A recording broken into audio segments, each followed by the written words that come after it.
सौगंध इस मिट्टी की, देश नहीं झुकने दूंगा, देश नहीं मिटने दूंगा। बालाकोट एयर स्ट्राइक के बाद प्रधानमंत्री नरेंद्र मोदी ने राजस्थान की धरती से यही संदेश दिया था और आज अब ऑपरेशन सिंदूर के बाद बीकानेर बॉर्डर से यही फिर से दोहराया है।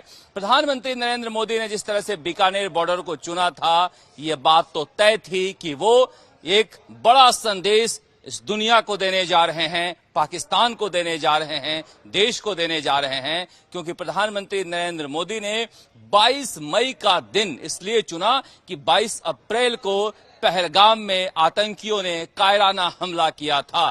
प्रधानमंत्री नरेंद्र मोदी ने कहा कि किस तरह से 22 मिनट में जो आतंकी थे उन्हें नेस्ता नाबूद कर दिया हमारी सेना ने। प्रधानमंत्री ये योजना के तहत यहां पर आए थे और ये संदेश देने के लिए आए थे कि विकास, भारत का जो विकास का रथ है वो अनवरत चलता रहेगा। जो आर्थिक महाशक्ति बनने की दिशा में भारत ने कदम बढ़ाया है वो तो चलता ही रहेगा। साथ ही हमारी सामरिक शक्ति जो दुनिया ने अभी देखा है ऑपरेशन सिंदूर में, वह भी बताना चाह रहे थे देश को और दुनिया को। प्रधानमंत्री नरेंद्र मोदी 9:50 पर नाल एयरपोर्ट पर आए और आते ही सबसे पहले वायुसेना के अधिकारियों से मिले, सैनिकों से मिले। उसके बाद वो रवाना होकर सीधे योद्धाओं की देवी, शक्ति की देवी, त्याग की देवी, ब्रह्मचारिणी दुर्गा माता के रूप करणी माता के मंदिर पहुंचे।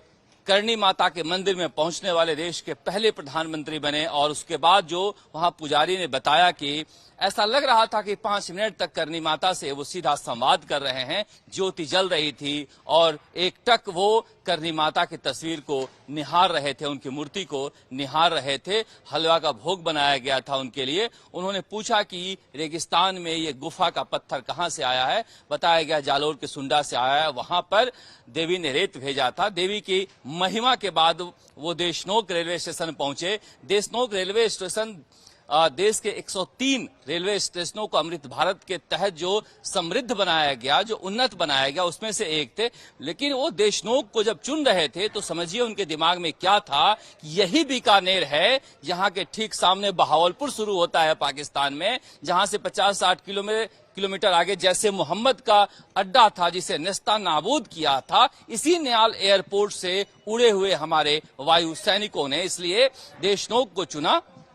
जबकि चुनावी राज्यों वाले देशों के रेलवे स्टेशन को भी चुन सकते थे, मगर इस 45 डिग्री के ऊपर के तापमान में रेगिस्तान में इस तरह से सभा करना कोई आम सभा नहीं थी। और 40 मिनट के अपने भाषण में पहले 20 मिनट तक वो विकसित भारत की अवधारणा को रखते रहे कि कहां किस तरह से ये देश कितना आगे बढ़ रहा है और दुनिया भारत के विकास के रौद्र रूप को भी देख रही है। मगर जब हमने प्रधानमंत्री के रौद्र रूप को देखा तो यकीन मानिए हमने प्रधानमंत्री की बहुत सारी सभाओं को देखा है, मगर इस तरह से उनकी भुजाएं फड़क रही थी, वो पाकिस्तान पर भड़क रहे थे।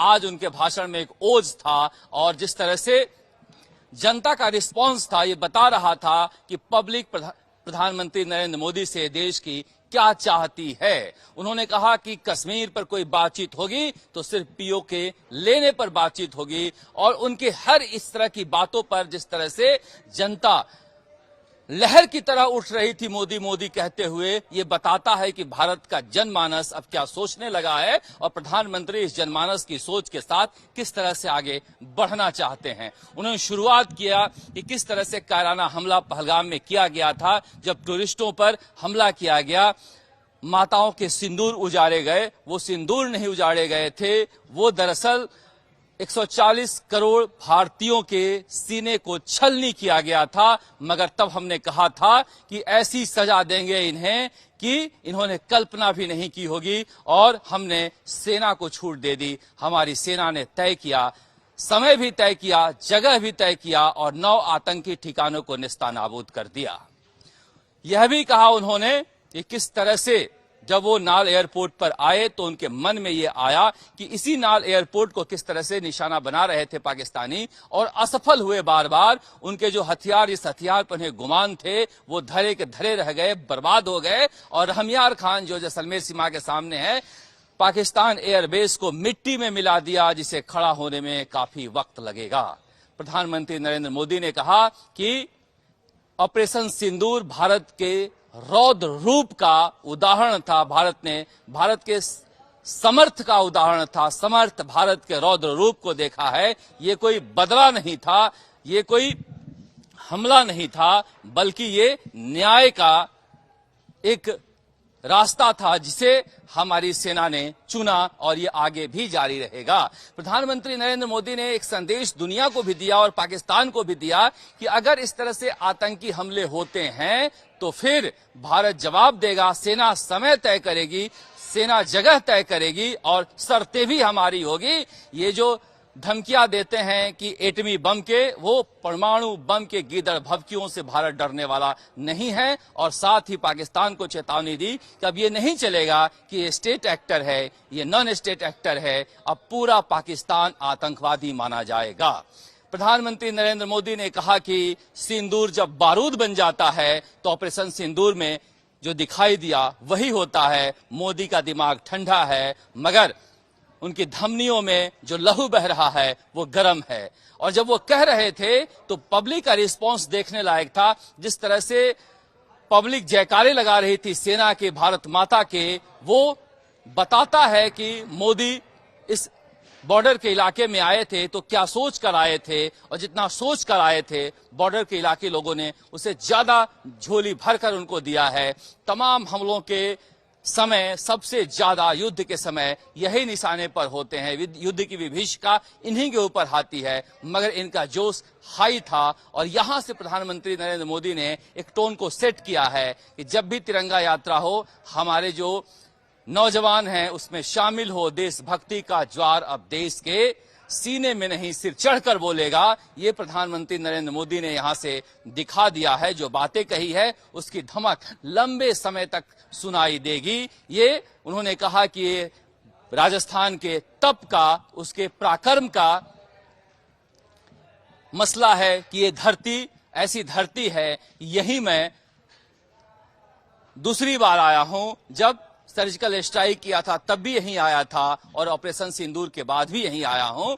बॉर्डर इलाकों में किस तरह से विकास की रूपरेखा रखी जा रही है उस पर बातचीत की। साफ है प्रधानमंत्री नरेंद्र मोदी के नजर में दोनों ही चीजें थी, विकसित भारत और समर्थ भारत, और इस दोनों एजेंडे को उन्होंने यहां साफ कर दिया है। और यहां से अब सियासत किस तरह से जाएगी ये देखना लाजमी होगा, क्योंकि मेरे पीछे जो आप तस्वीरें देख रहे हैं ये तस्वीरें ऐसी है जो बताती है कि भारत की सोच किस तरह से बदल रहा है।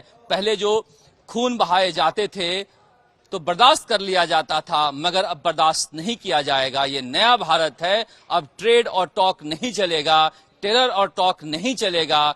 सिंधु नदी की परियोजना पर जो रोक लगाई गई है, समझौता खत्म किया गया है।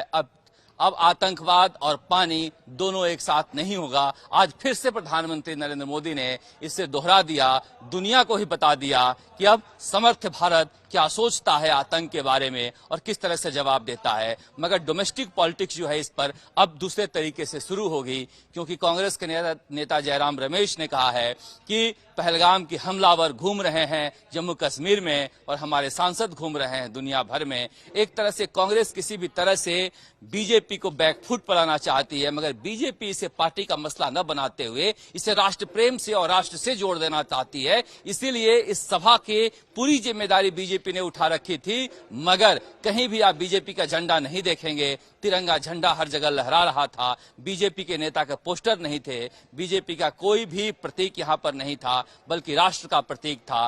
बीजेपी पार्टी अब राष्ट्रवाद को लेकर किस तरह से आगे बढ़ेगी, जहां पर कांग्रेस इसके लिए क्या मुकाबले में लेकर आती है, ये देखना दिलचस्प होगा। यहां से देखिए, अगर आतंक का खात्मा होता है, कोई बड़ा आतंकी हमला इस देश में नहीं होता है, तो ये प्रधानमंत्री नरेंद्र मोदी और ऑपरेशन सिंदूर की बड़ी जीत मानी जाएगी। अगर कोई हिमाकत होती है तो पलट कर जवाब दिया जाएगा और प्रधानमंत्री नरेंद्र मोदी इस बार करारा जवाब देने के मूड में होंगे। तब यहां से एक नई राजनीति करवट लेगी। भारत की राजनीति किसी भी परिस्थिति में बदलने जा रही है ऑपरेशन सिंदूर के बाद, जो जारी है। हमारा भी बुलेटिन आपके साथ जारी रहेगा। आप देखते रहिए राजस्थान तक। नमस्कार। बीकानेर के पालना से शरद कुमार।